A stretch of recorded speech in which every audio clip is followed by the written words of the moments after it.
कुरुक्षेत्र देख रहे हैं आप। कुरुक्षेत्र में आज बात करेंगे आम आदमी पार्टी और भारतीय जनता पार्टी के बीच में छिड़ी सियासी जंग की। आज प्रधानमंत्री नरेंद्र मोदी तेलंगाना में थे। उन्होंने केसीआर के गढ़ में जाकर भ्रष्टाचार पर बात की। पीएम ने कहा कि आपने सरकारों के बीच डेवलपमेंट पर डील होते सुनी होगी, यहां तो दो राज्यों के बीच करप्शन को लेकर डील हो गई। पीएम का निशाना दिल्ली सरकार की ओर था।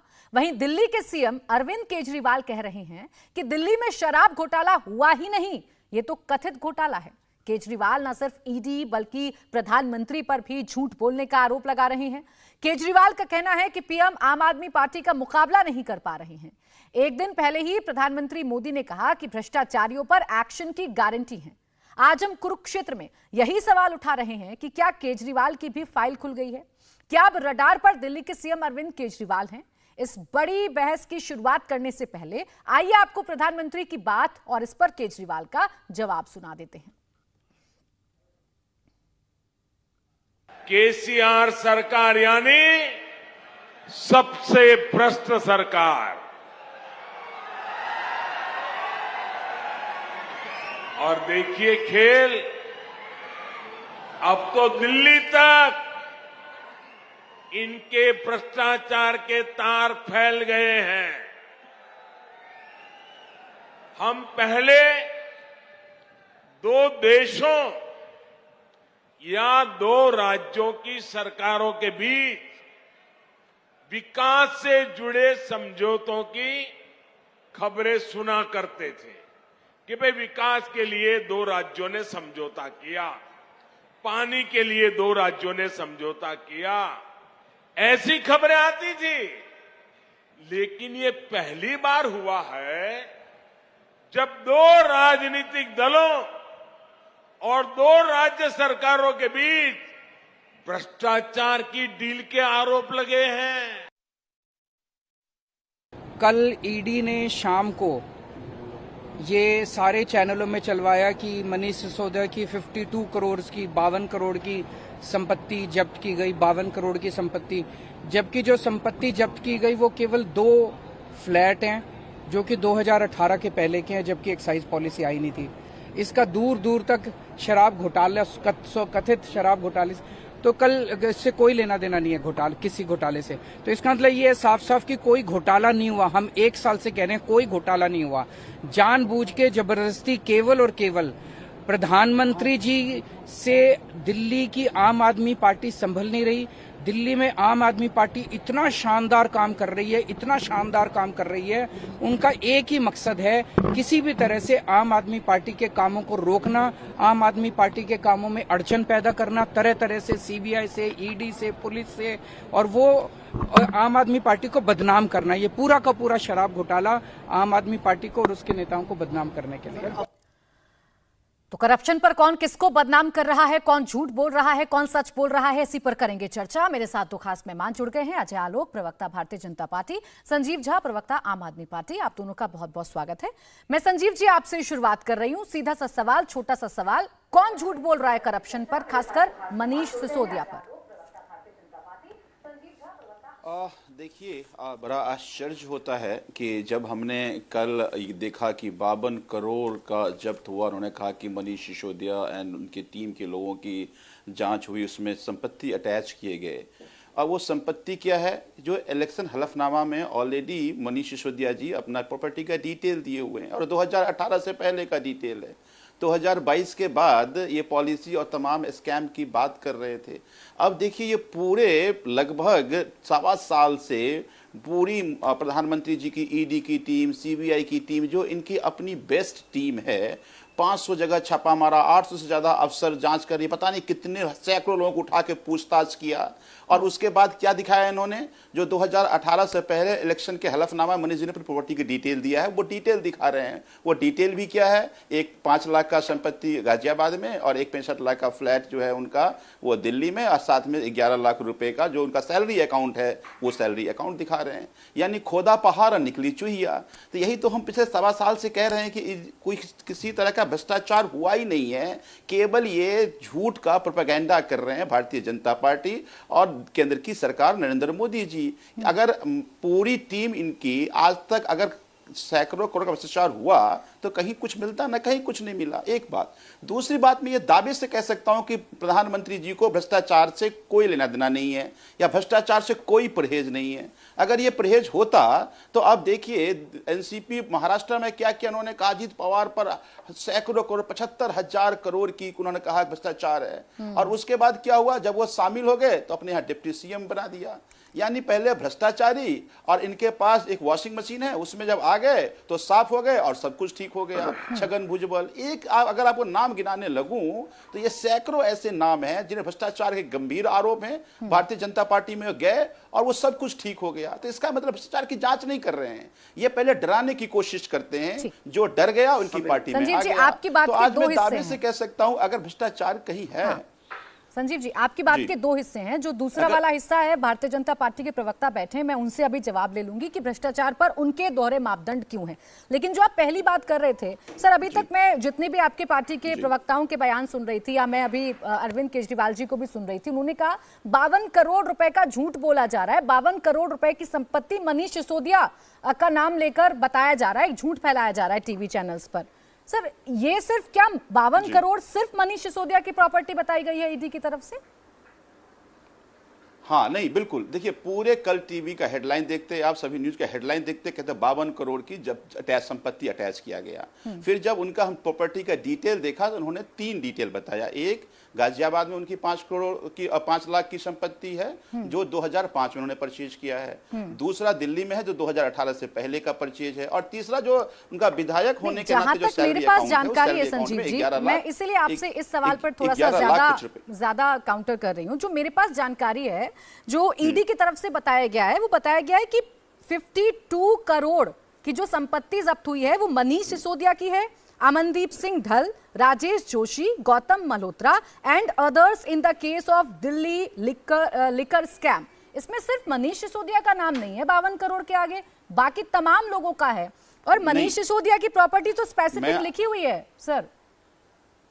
मैं यही कह रहा हूं। देखिए, 3 बातें हैं। पहली बात कि एक्साइज पॉलिसी आई 2022 में, उसके बाद करप्शन की बात हुई। ये जितनी भी प्रॉपर्टी है, अब देखिए पूरी जांच एजेंसी ने इनको तो परमवीर कोई बड़ा अवार्ड देना चाहिए। जो इलेक्शन हलफनामा में उन्होंने अपनी प्रॉपर्टी दिखाई है 2018 से पहले का है, वो संपत्ति अटैच कर रहे हैं। इसका मतलब है कि अपने आप में ये ईडी कह रही है कि इन्होंने कोई भ्रष्टाचार नहीं किया, क्योंकि ये सैकड़ों करोड़ रुपए कहीं रख तो नहीं देगा ना। कुछ प्रॉपर्टी दिखाते, कुछ तो बताते, कुछ कैश दिखाते, कहीं कुछ बेनामी संपत्ति दिखाते। आप जो कर रहे थे, अगर ये प्रोपेगेंडा भारतीय जनता पार्टी चला रही है तो आप भी तो उस प्रोपेगेंडा के हिस्सा बन रहे हैं। आप भी तो फिर झूठ फैला रहे हैं। 52 करोड़ 52 करोड़ 52 करोड़, ये 52 करोड़ सबका है, फिर ये बताइए ना आप।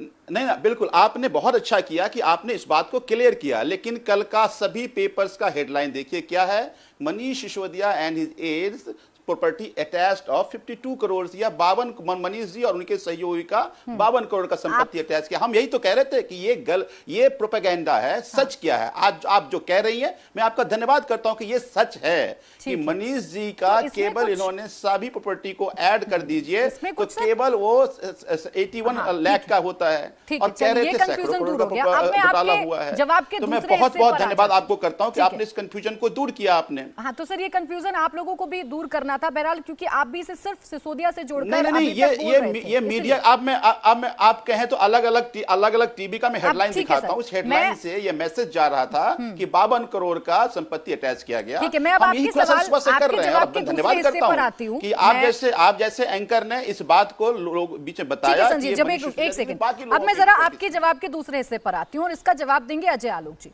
अजय आलोक जी, आम आदमी पार्टी इकलौती ऐसी पार्टी है जिस पर भ्रष्टाचार के आरोप लगे, उनके मंत्री जेल चले गए, सब कुछ हुआ, लेकिन वो पार्टी टूटी नहीं।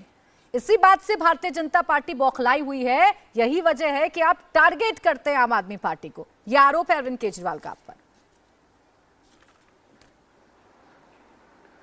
क्यों टारगेट करेंगे प्राची जी, बताइए हम क्यों टारगेट करेंगे? ये खुद टारगेट बने हुए, हमें टारगेट करने की जरूरत नहीं है। इनकी हरकत ऐसी हो रही है, अद्भुत पार्टी है भाई।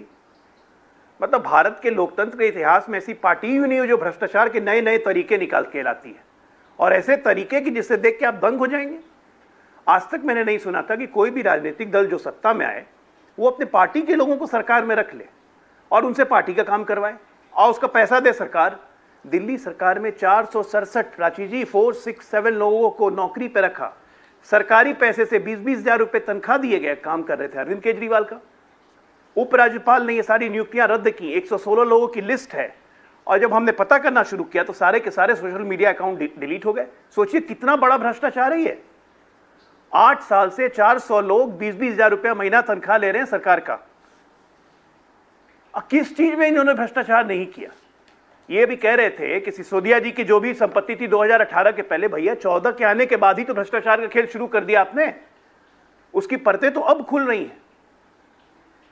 शराब घोटाला तो अब हुआ, उसके पहले शिक्षा घोटाला, उसके पहले बिजली घोटाला। ये सब घोटाला कहां जाएगा? राम कुमार झा, निशा सिंह, अंचल बावा, अक्षय मल्होत्रा, मनोज कुमार झा, ये सब कौन है? ये सब दिल्ली सरकार से सैलरी पा रहे लोग। नियुक्ति कैसे कर ली इनकी? सरकारी नौकरी की नियुक्ति की एक प्रक्रिया होती है, अधिकारी के थ्रू जाना पड़ता है, एफिडेविट होता है। कुछ नहीं, एक स्लाइड, जिसको मन किया उसको उठा के रख लिया, दिल्ली सरकार पैसे दे रही है। मतलब घोटाले का तो एक नया इतिहास बनते जा रहा है। शीश महल बनवाया 180 करोड़, अब उसमें जब जांच हो रही है तो टारगेट कर रहे हैं। मतलब किस 8 लाख का कमोड चाहिए इनको, 8 लाख के पर्दे चाहिए। अद्भुत। मतलब इंडिया अगेंस्ट करप्शन से निकली हुई पार्टी ने करप्शन के एक ऐसे ऐसे नए नए प्रयोग किए हैं जिसका कोई हिसाब ही नहीं है। ये लेके चलते थे ना कि मेरे पास सबूत का पुलिंदा, एक बैग लेके चलते थे ना। हाँ। अब अपने बैग लेके चले ना। नहीं अजय जी, और ये दूसरी आरोप बात, इसलिए लग रहा है सिसोदिया जी इतने ही ईमानदार हैं, कट्टर ईमानदार हैं। मैं खत्म कर लूं प्राची जी। मैं कह रहा हूं कि सिसोदिया जी इतने ही कट्टर ईमानदार हैं, इनको खिलाफ कोई सबूत नहीं है तो दिल्ली हाई कोर्ट तक बेल रिजेक्ट कर देता है। 6 जुलाई को सुप्रीम कोर्ट में जमानत की अर्जी लगा रहे हैं। अजय जी, आरोप आप पर इस वजह से लग रहे हैं। एक सेकंड, जो सवाल पूछा था संजीव जी ने, वो सवाल ये था कि अभी तक का जो इतिहास आप पीछे देखिए, जिन पर आप आरोप लगाते हैं वो टूटकर आपके साथ आ जाते हैं, तो वो दोहरा मापदंड कैसे हो जाता है आपका भ्रष्टाचार पर? हमारा कोई दोहरा मापदंड नहीं है। टूट के बहुत लोग इधर से उधर जाते हैं तो क्या वो वॉशिंग मशीन हो गए? शंकर सिंह वघेला हमारे वहां के मुख्यमंत्री थे, भारतीय जनता पार्टी के थे, वो कांग्रेस में गए तो क्या वो वॉशिंग मशीन कांग्रेस की हो गई? मुकुल राय जब हमारे पास आए तो कहा गया हमारे पास वॉशिंग मशीन है, लेकिन मुकुल राय वापस टीएमसी में चले गए तो वहां वॉशिंग मशीन नहीं थी। आम आदमी पार्टी में कितने कांग्रेस और कितने बीजेपी के लोग हैं, उनके पास वॉशिंग मशीन नहीं है क्या? राजनीति में लोगों का आना जाना लगा रहता है। आपके कुकर्म, आपके कर्म आपको साबित करने होते हैं कि आपके कर्म ठीक हैं। अरविंद केजरीवाल के पिछले 3 साल से जितने कर्म आ रहे हैं उससे ये तो साबित हो गया कि अरविंद केजरीवाल का कोई जोड़ा नहीं है। भ्रष्टाचार का इनोवेशन करते हैं कि नया भ्रष्टाचार कैसे किया जाए। आप बताइए, बिजली बिल में सब्सिडी मिल रही है यहाँ के आदमी को, मोबाइल पता चलता है कि मोबाइल है केरला का, मोबाइल है कर्नाटका का, उसके अकाउंट में सब्सिडी दी जा रही है। ये सीधा सीधा बिजली कंपनियों से घोटाला करके किया जा रहा है। ठीक, आम लोगों की कमर तोड़ी जा रही है, बिजली उपभोक्ताओं का बिल बढ़ा के, रेट बढ़ा के। जी, जो बात अजय आलोक जी ने कही, एक स्कूल बनाया नहीं कर दिया कि शिक्षा व्यवस्था बदल दी, वो बात कर दिया सब कुछ। वो बात तो पूछी जाएगी ना। मनीष सिसोदिया को लेकर ही अगर आप बात कर रहे हैं, शराब घोटाले की अगर हम बात कर लें, सब कुछ इतना अगर क्लियर है जो आम आदमी पार्टी को दिख रहा है, वो क्या कोर्ट को नहीं दिखता? वो क्या देश की न्याय व्यवस्था को नहीं दिखता कि आप बार बार बेल के लिए जाते हैं लेकिन बेल तक नहीं मिल पा रही? देखिए, बहुत अच्छा, मैं सब सवाल का बारी बारी से जवाब देता हूं। इन्होंने कहा कि 424 नियुक्तियां जो थी वो नियुक्तियां इनके अपने लोग थे और जिनको हमने रद्द कर दिया। आप समझिए, 424 के लोगों को जाकर देखिए, सब एक्सपर्ट हैं, अपने अपने फील्ड में काम करने वाले लोग थे। वो दिल्ली डायलॉग कमीशन हो, हमारा दिल्ली विधानसभा हो, सरकार के अलग अलग फील्ड में इतने जो काम हो रहे हैं, इस सब काम में वो मदद कर रहे थे। इस सब काम को रोकने के लिए नियुक्तियां रद्द की गई। हालांकि इस बात को लेकर हम कोर्ट में जाएंगे। दूसरी बात जो आप कह रहे हैं कि देखिए आज क्यों बनाया गया फिर session court, high court, supreme court. हम अगर सच की लड़ाई लड़ रहे हैं तो हम एपेक्स कोर्ट तक जाएंगे और हम अपनी बात रखें। मुझे पूरा विश्वास है न्यायालय में, न्यायिक प्रक्रिया में, कि एक दिन सच की जीत होगी और हमें बेल मिलेगा। तीसरी बात जो आप भी कह रहे थे, उसी बात को मैं और ऐड कर देता हूं कि आज देखिए इनका मोडस ऑपरेंडी क्या है कि पहले अपोजिशन पे के लोगों पे सवाल क्यों खड़ा हो रहा है कि पहले सीबीआई ईडी पहले चार्ज लगाती है और उसके बाद जब इनकी पार्टी में आते हैं तो सारे चार्ज हट जाते हैं। मैं उदाहरण देता हूं आपको हेमंत बिस्वा शर्मा का। हेमंत बिस्वा शर्मा का जल आपूर्ति घोटाले का आरोप था, जो ही कांग्रेस में बीजेपी में शामिल हुए वो सारी जांच बंद हो गई। आप याद कीजिए, अरे आप अपनी बात क्यों नहीं कर रहे हैं? मुकुल रॉय का, आप अपनी बात कीजिए ना। मैं बिल्कुल आपके बीच में नहीं बोला था।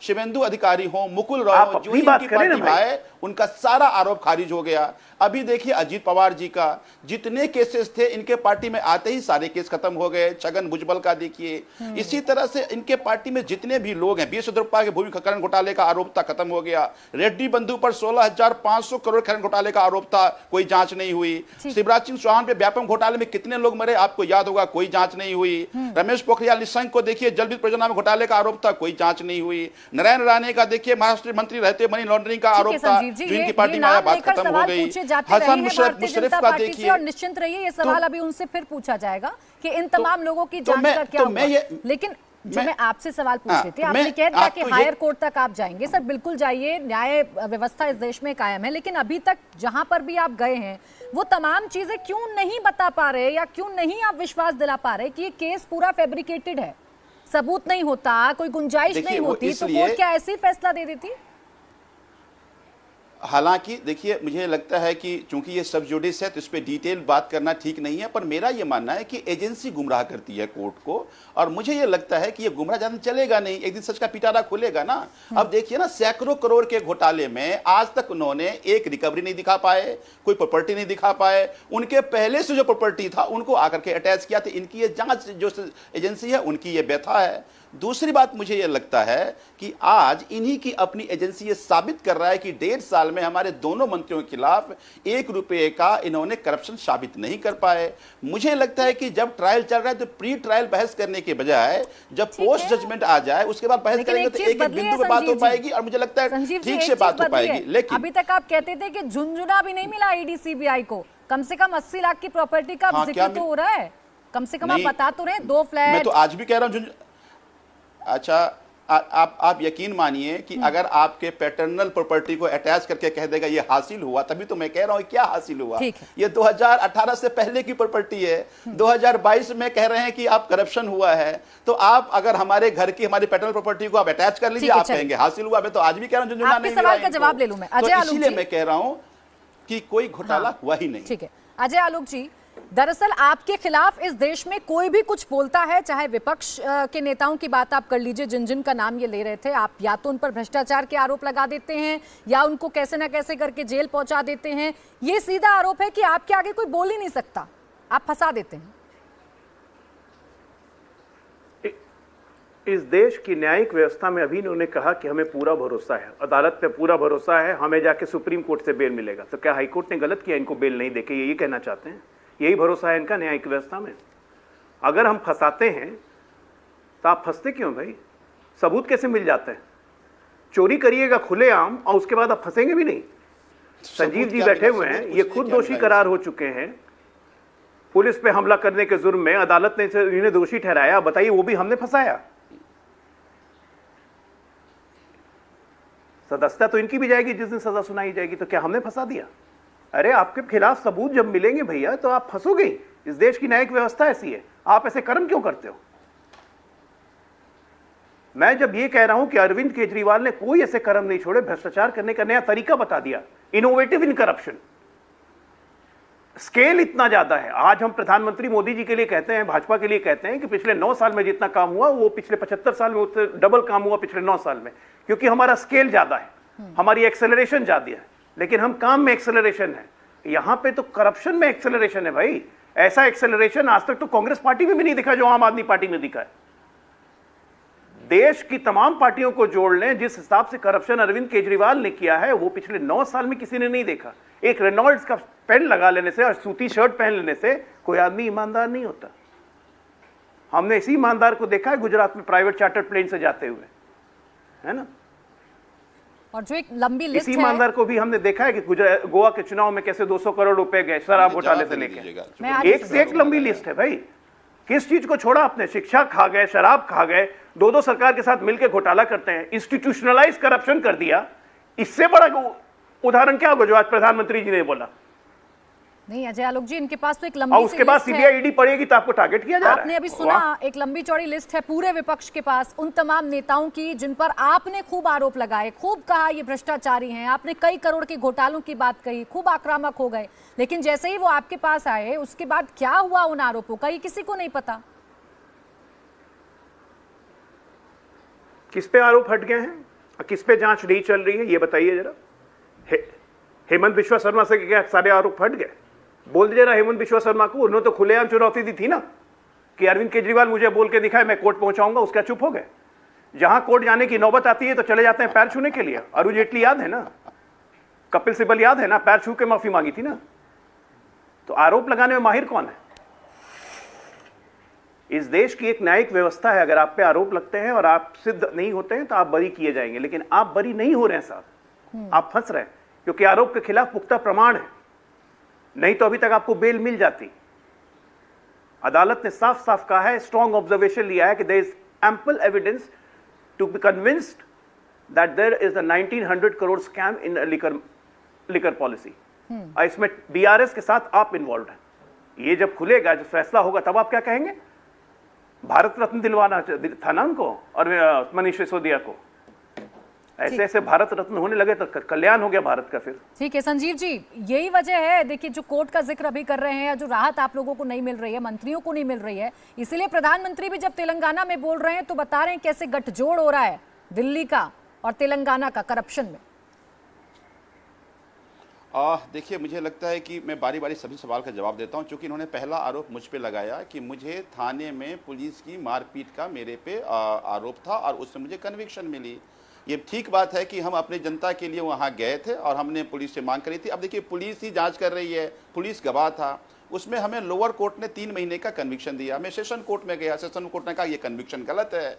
तो मुझे ये लगता है कि इसीलिए अपेक्स कोर्ट बनाया गया है ना। हो सकता है कि हम लोअर कोर्ट को हम कन्विंस नहीं कर पाए, अपेक्स कोर्ट ने हमें रिलीफ दिया और एक कन्विक्शन का फैसला आ गया था। चिंता नहीं करें आप आलोक जी। दूसरी बात जो आप कह रहे हैं कि मैंने पहले ही आपको कहा कि देखिए, लगातार 5 साल से ये कोशिश करते हैं कि किसी तरह आम आदमी पार्टी के नेताओं को हम भ्रष्टाचारी साबित करते हैं, हमारा काम हो जाएगा। क्योंकि जो ही मनीष सिसोदिया जी का नाम आता है, शिक्षा की क्रांति की बात आ जाती है। जो सत्येंद्र जैन जी का नाम आता है, वो स्वास्थ्य क्रांति की बात आ जाती है। जो ही अरविंद केजरीवाल जी की बात आती है, ट्रांसपेरेंसी इन गवर्नेंस की बात आ जाती है। तो इसलिए कोशिश है कि किसी तरह से आरोप साबित कर दें हम, लेकिन इतने सत्येंद्र जैन का तो नाम आता है ना तो मसाज पार्लर याद आ जाता है। 1 रुपए का करप्शन साबित नहीं कर पाए, एक बात। दूसरी बात, मैंने आपको कहा कि प्रधानमंत्री जी को भ्रष्टाचारियों से कोई परहेज नहीं है। हाँ, प्रधानमंत्री ये कहते हैं कि भ्रष्टाचार तुम दूसरी पार्टी में रहकर नहीं, तुम मेरी पार्टी में आओ, हमारे पार्टी में भ्रष्टाचार करो। आज मैं दावे से कह सकता हूं कि सबसे बड़ा भ्रष्टाचारियों का अड्डा भारतीय जनता पार्टी है। और फिर मोडस ऑपरेंडी क्या है कि आप देखिए, मैं उदाहरण देता हूं आपको कि जितने भी ऑपोजिशन है आज क्या क्या इन्होंने सभी पार्टी को तोड़ने की साजिश करते हैं। पहले उसके बड़े नेता आरोप लगाते हैं।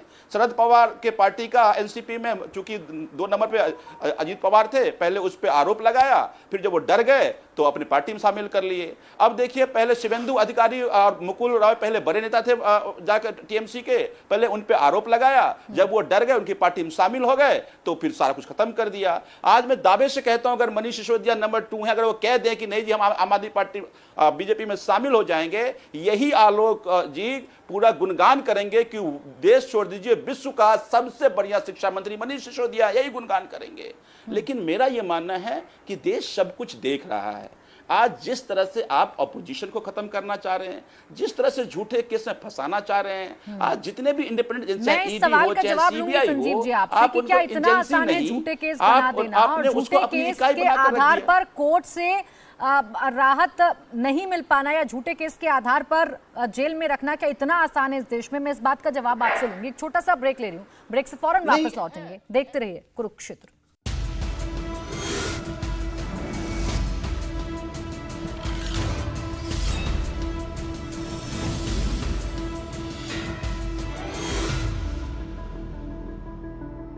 ब्रेक के बाद स्वागत है आपका। आप देख रहे हैं कुरुक्षेत्र। भ्रष्टाचार को लेकर आर पार की लड़ाई इस वक्त आम आदमी पार्टी और भारतीय जनता पार्टी में देखने को मिल रही है। कौन झूठा कौन सच्चा, इसी की जंग फिलहाल दिल्ली में नजर आ रही है। अजय आलोक जी, करप्शन पर जीरो टॉलरेंस की बात भारतीय जनता पार्टी करती है। प्रधानमंत्री नरेंद्र मोदी अपने तमाम भाषणों से बता रहे हैं कि करप्शन पर कैसे zero tolerance Bharatiya Janata party का है। ऐसे में जो लोग आपके साथ आए, जिन पर आप कहते थे भ्रष्टाचारी हैं, अभी भी आपके आरोपों पर आप कायम हैं कि नहीं? खासकर अजीत पवार भ्रष्टाचारी हैं कि नहीं? बिल्कुल कायम है। सबसे पहली बात, आप अजीत पवार साहब ने जब महाविकास अघाड़ी में उप मुख्यमंत्री बने तो 3 दिन के अंदर उनको सरकार ने क्लीन चिट दी। ईडी के 2 केस चल रहे थे, एक केस में ईडी ने उन्हें क्लीन चिट दे दी है, एक केस में अभी उन पे अनुसंधान चल रहा है। हमारा जीरो टॉलरेंस बिल्कुल क्लियर है। वो हमारे सहयोगी बन के आए हैं, वो हमारी पार्टी उन्होंने ज्वाइन नहीं की है। लेकिन कल को अगर कोई भी हमारा सहयोगी हो, अगर उस पर भ्रष्टाचार के आरोप सिद्ध होते हैं तो याद रखिए वो सरकार में 1 मिनट भी नहीं रहेगा और हमारा उससे कोई मतलब नहीं रहेगा। राजनीतिक परिस्थिति में गठबंधन करना और भ्रष्टाचार से समझौता करना दोनों अलग अलग चीज है। लालू यादव को इस दुनिया का सबसे बड़ा चोर बताने वाले कांग्रेस पार्टी के सारे कार्यकर्ताओं के, सारे नेताओं की सूची लेके सबके मेरे पास सबूत है, मेरे पास सबूत है, और उनके गोदी में बैठने वाले अरविंद केजरीवाल, इनसे हम ज्ञान लेंगे? हमें भ्रष्टाचार पे ज्ञान लेने की जरूरत नहीं है। जो खुलेआम शराब बेचने के लिए तेलंगाना चले गए हैं, इनको दिल्ली में शराब नहीं मिली तो तेलंगाना जाके बेच के आए शराब। क्यों गए ये तेलंगाना? जरा पूछिए जरा इनसे। आज जितने लोग पकड़े गए हैं शराब घोटाले में, ऊपर से नीचे तक आम आदमी पार्टी के ही लोग क्यों हैं? ये दिल्ली सरकार में 467 कहते हैं कि नियुक्तियां जो दिल्ली डायलॉग के लिए की थी या किसी प्रक्रिया के तहत हुई थी ये नियुक्तियां। अब इस पे जब जांच चलेगी और सरकार का जो पैसा आपने करोड़ों रुपया बहाया है अपने पार्टी के कार्यकर्ताओं पे, पार्टी को खड़ा करने के लिए, वो वापसी का अगर आदेश दे दिया तो आम आदमी पार्टी, पहले भी वापसी का आदेश मिला है ना आपको। अगर आप गलत नहीं होते तो पैसा वापस करने का आदेश कहां से मिलता? आप लगातार कर रहे हैं। मैंने बोला ना, इनोवेशन इन करप्शन, ये आम आदमी पार्टी ने सिखाया है कि किस गति से और किस एक्सेलरेशन से करप्शन करना है, भ्रष्टाचार करना है। अब ये आम आदमी पार्टी से बाकी पार्टियां सीखें, और वो भी तब जबकि दिल्ली में पूर्ण सरकार नहीं है। आप सोचिए पंजाब में क्या हो रहा होगा। हमने देखा है ना कि जब गुजरात के चुनाव में कैसे पंजाब सरकार की तरफ से ऐड आते थे, यह भी अद्भुत प्रयोग था। आप ही से सीख के कांग्रेस पार्टी आजकल ऐड कर रही है छत्तीसगढ़ और मध्य प्रदेश में, कि छत्तीसगढ़ में जो ऐड होता है वो मध्य प्रदेश में ही छपता है, मध्य प्रदेश का ऐड छत्तीसगढ़ में छपता है। ये आप ही से सीखा है। तो आप तो सिखा रहे हैं भाई, आप तो गुरु हो गए करप्शन के। आपसे लोगों को ट्यूशन लेनी चाहिए, लेकिन उसके भी आप पैसे ले लोगे। संजीव जी, देखिए, मेरा बड़ा अच्छा कहा इन्होंने। हमने भी देखा कि यूपी का ऐड तेलंगाना में क्यों चल रहा है और केरला में क्यों चल रहा है, मध्य प्रदेश का ऐड पूरे देश में क्यों चल रहा है और हरियाणा का ऐड दिल्ली में क्यों चल रहा है, महाराष्ट्र में क्यों चल रहा है। फिर तो इस मामले में आप हमसे कई कदम आगे हैं, अगर यही एक क्राइटेरिया है तो। एक बात। दूसरी बात, मुझे ये लगता है कि आज आम आदमी पार्टी से एक क्राइटेरिया नहीं, इतनी सारी क्राइटेरिया बता दी मैंने, पहले उसका जवाब दीजिए ना। दिल्ली में आज हम दिल्ली में बैठे हुए हैं, पूरी साजिश कर ली इन्होंने। पहले बदनाम करने की साजिश की, फिर यहाँ पर इन्होंने पोलराइज करने की कोशिश की, फिर वो तमाम अधिकारी को डराने की कोशिश की, फिर जनता को भरमाने की कोशिश की। लेकिन तमाम साजिशों के बावजूद लगातार दिल्ली की जनता ने 2 बार 90% से ज़्यादा सीट दिया। एमसीडी के 15 साल के इनके भ्रष्टाचार से परेशान होकर के फिर यहाँ की जनता ने आम आदमी पार्टी तीसरी बार गलती नहीं होती है, 2 ही बार गलती होती है। क्लीन गवर्नेंस से, आम आदमी पार्टी के क्लीन गवर्नेंस से लोग, यहाँ की जनता खुश है। और भ्रष्टाचार एमसीडी में क्या था यहाँ की जनता ने देखा, तो फर्क सामने है। तो अब इनकी ये साजिश है कि हम काम, इनके बराबर काम तो नहीं कर सकते, हम इनके जैसा लोगों की भलाई तो नहीं कर सकते, तो किसी तरह से सारी एजेंसी लगा के बदनाम करने की साजिश करो। लेकिन कहते हैं ना कि सच परेशान हो सकता है, पराजित नहीं हो सकता। ईमानदारी को आप बदनाम करने की साजिश कर सकते हो, लेकिन लोगों को कैसे बताओगे? आप कहोगे शिक्षा में कोई काम नहीं हुआ, यहाँ के सारे पेरेंट्स खड़े हो जाएंगे हमारा बच्चा अच्छा हुआ। आज ही अरविंद केजरीवाल जी की यहाँ के बच्चों से जो मेडिकल इंजीनियरिंग किया उनसे बातचीत हो, उन्होंने कहा कि अगर ये दिल्ली के सरकारी स्कूल अच्छे नहीं होते, हम इंजीनियर नहीं बन पाता, मेडिकल हम डॉक्टर नहीं बन पाते, तो उसको कहां तुम छुपा दोगे? आज जिन बच्चों का इलाज, जिन लोगों का इलाज मोहल्ला क्लिनिक में हो रहा है, उनको कैसे बर्मा दोगे? जिनको फरिश्ते योजना के तहत हजारों लोगों का इलाज प्राइवेट में मुफ्त हो पाया, तुम उसको कैसे गुमराह कर लोगे? तो दिल्ली की जनता को गुमराह नहीं कर सकते, देश में बदनाम करने की कोशिश करते हैं। लेकिन दिल्ली चूंकि राजधानी है, पूरे देश के लोग दिल्ली में रहते हैं, तो अब हर प्रदेश में लोग चाहते हैं कि इसी तरह का गवर्नेंस हमें मिले। अब देखिए ना, अरविंद केजरीवाल जी ने कहा हम गारंटी कार्ड दे रहे हैं। हाँ, बिल्कुल देंगे, एक बात का जवाब देंगे। जो भ्रष्टाचार इतनी चर्चा हो रही है, प्रधानमंत्री भी लगातार भ्रष्टाचार पर वार कर रहे हैं, आम आदमी पार्टी का ऑफिशियल स्टैंड क्या है भ्रष्टाचार पर?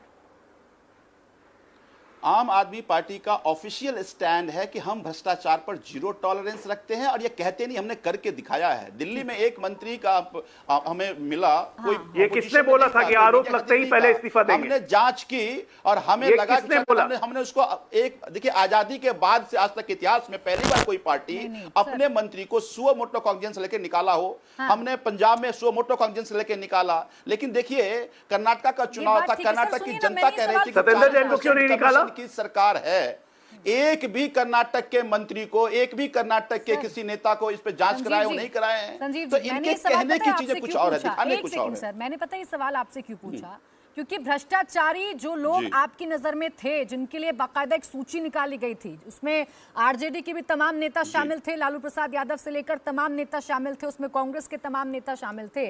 आज वो कैसे, मतलब ये कॉम्प्रोमाइज फिर आपका कैसे हो गया जब इतना जीरो टॉलरेंस है भ्रष्टाचार पर? या तो तब आपके आरोप गलत थे, या तो आज आप गलत हैं, आज आप कॉम्प्रोमाइज कर रहे हैं।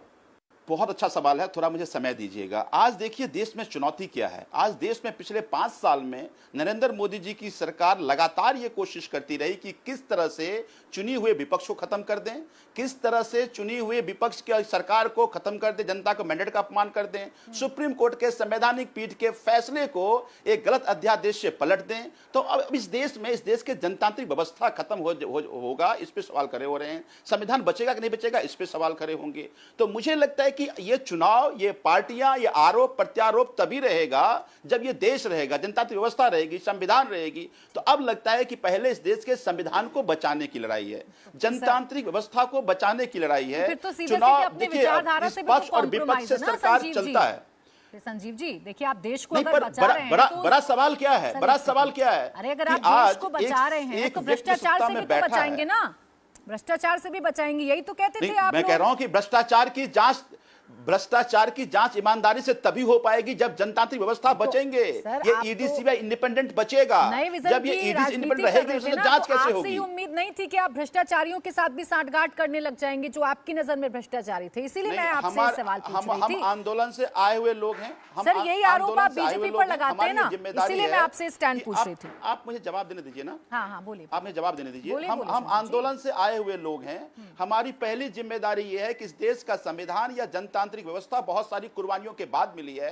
अगर कोई इसमें तानाशाह बनने की कोशिश करेगा तो पहले उसको सबक सिखाना जरूरी है, क्योंकि इस देश के जनतंत्र की बुनियादी बहुत मजबूत है। तो आज ये लड़ाई, इससे ऊपर उठ करके कोई व्यक्ति तानाशाह होकर के सारे विपक्ष को खत्म न कर दे, सवाल उठाने वाले को खत्म न कर दे, मीडिया के साथ ही सवाल करे तो जेल में ना भेज दे। मुझे लगता है कि उससे इस देश को बचाना है ताकि इस देश की जनतांत्रिक व्यवस्था बचे। ठीक है, मैं समझ गई सर, तानाशाह के खिलाफ लड़ना है, उसके एवज में फिर चाहे आपको कितने भी कहीं पर कैसे भी कॉम्प्रोमाइज करने पड़े। फिलहाल तानाशाह इतना बड़ा हो चुका है। अजय आलोक जी, आपकी तानाशाही की वजह से, जो आप बार बार कहते हैं कि तमाम विपक्षी दल एक साथ आ रहे हैं, जो करप्ट हैं वो एक साथ आ रहे हैं, डरे हुए हैं, ये दरअसल इस वजह से है क्योंकि आपको रोकना है, आपकी तानाशाही को रोकना है, और इसके लिए जो बन पड़े करेंगे विपक्षी दल।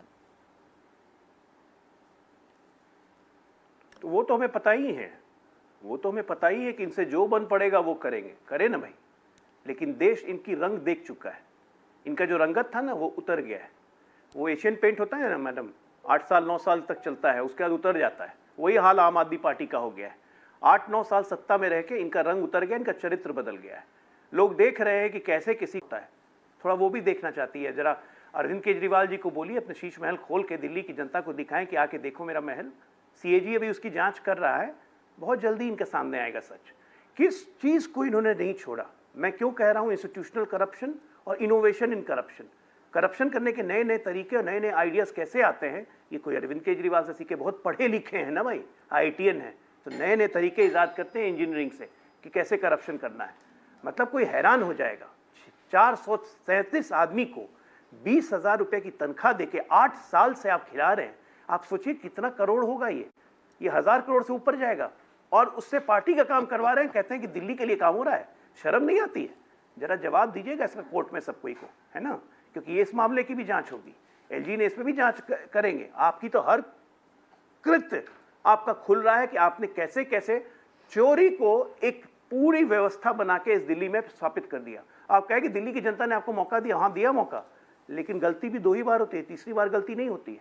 अब जनता आपको मौका नहीं देने वाली है। जवाब दीजिएगा जाके शीश महल का, जवाब दीजिएगा शराब घोटाले का, जवाब दीजिएगा कोरोना काल में अपनी गैर जिम्मेदाराना सरकार चलाने का। आ जाते थे ऑक्सीजन खत्म हो गया जी, दिल्ली के अस्पतालों में 3 ही घंटे की ऑक्सीजन बची है जी। किसकी जिम्मेदारी थी ये सब करने की? अपनी जिम्मेदारियों से भागना कोई आपसे सीखे।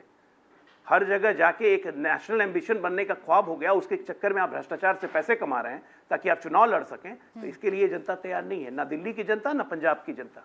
एक साल में जिसके 4 MLA गिरफ्तार हो गए हो पंजाब में, एक साल से भी कम समय में, उस पार्टी की बेसिक DNA क्या है, उसके जड़ में भ्रष्टाचार है, और इसीलिए ये भ्रष्टाचार आपको खा रहा है। हम आपको कोई टारगेट नहीं कर रहे साहब, आपके कृत्य आपको टारगेट कर रहे हैं, और आप गलत करते हैं, इसलिए आपको कोर्ट से भी बेल नहीं मिलती है, क्योंकि आपके खिलाफ पूरे सबूत हैं। अजय जी, एक हमारा ये दिलचस्प काम सवाल नहीं है, पूछा लेकिन था आप अभी इस संजीव जी ने, लोकतंत्र में एक रह के- दिलचस्प सवाल पूछा था अभी संजीव जी ने आपसे कि मनीष सिसोदिया आज अगर आपके पाले में आ जाएं तो आप उनके फिर तारीफ में कसीदे पढ़ने शुरू हो जाएंगे, आपको लगेगा ये आ गए, इन्होंने बहुत अच्छा काम किया है, अब सब दिखाने लग जाएंगे, जांच फिर ठंडे बस्ते में चली जाएगी, ऐसा होगा क्या? प्राची जी, मनीष सिसोदिया तो अभी जेल में है ना, हमारे पास आने का कहाँ से प्रश्न होता है? वैसे भी कट्टर ईमानदार, भारत रत्न जैसे महान विभूति पुरुष हमारे यहाँ के क्या करेंगे? वो तिहाड़ में ही ठीक है, हमारे पास आने की जरूरत नहीं है। अभी अब ये सोचें कि जो सबसे बड़ा घोटालेबाज है इनके माननीय नेताजी, उनका धीरे धीरे सब बड़ा तो फाइल खुलते जा रही है, आंच उन पे पहुंचेगी, इसीलिए ये लोग चाय चाय छाती पीटना शुरू कर दिए हैं, लेकिन इससे कुछ होने वाला नहीं है, आंच उन तक ही जाएगी, क्योंकि ये सारे पैसे कहाँ गए हैं, कैसे रूट हुआ है, कैसे क्या हुआ है, ठीक है अजय जी, मैं बीच में रोक रही हूँ, संजीव जी माफी के साथ आपके पास नहीं आ पाऊंगी, समय समाप्त हो गया है। आप दोनों का बहुत बहुत शुक्रिया हमारे साथ चर्चा में जुड़ने के लिए। इंडिया टीवी हर वक्त हर जगह डाउनलोड करने के लिए सर्च करें India TV news Google play store या ऐप स्टोर पर।